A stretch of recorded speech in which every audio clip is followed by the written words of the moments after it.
Well, it's good to see you, and congratulations. Fun movie, and it's a Thanks. nice family adventure, and it works on so many levels. I was very enjoyed it quite a bit. One of the things I want to obviously want to talk about some of the technical stuff, the motion capture and the 3D and the special effects. I mean, a lot of challenging aspects as a director to put together here, and talk a little bit about that and some of the things that were most important for you to achieve.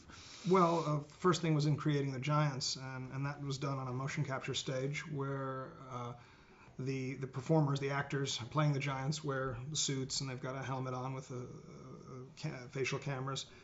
And I was able to, I'm not traditionally an animation director. I'd like to talk to actors, so it was a way of, I get the performance from the actors, and it was kind of fun. And I could stand next to them because I'm invisible. The scanners can't see me, and so I could get very intimate with them and direct them, and then choose the takes I wanted, cut the performance together, and then feed that into what we call simulcam. So when we're on the live action stage, the sets, the giant, if I look through the camera, I can actually see the giant, or a crude rendering of it, act out the scenes.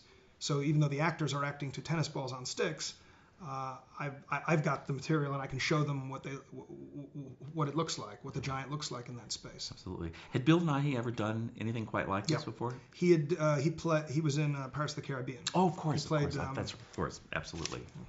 Squid face guy. Of course, so he got the whole concept, which is very important and very good. Also the allure of Jack the Giant Slayer, the giants, the Jack and the Beanstalk, that whole myth which has endured for centuries.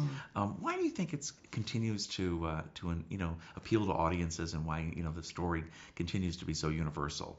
I just think it's a sense of adventure. It's a sense of climbing to another world, the connecting of two worlds, and I think that aspect of it makes it the most interesting. I've always loved stories like that, Journey to the Center of the Earth, or where you're going where no one's gone before and you don't know what's going to be there. And I think that part is it's fun.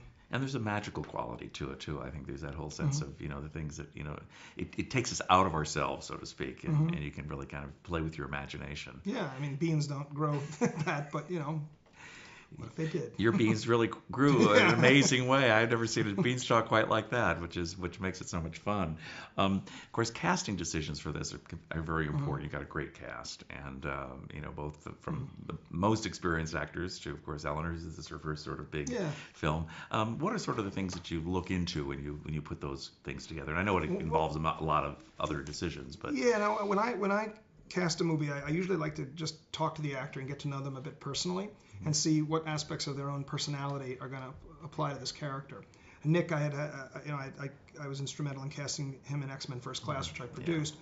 So I was familiar with him already. I'd always been a huge fan of Ewan's and Stanley for years, so that was a no-brainer.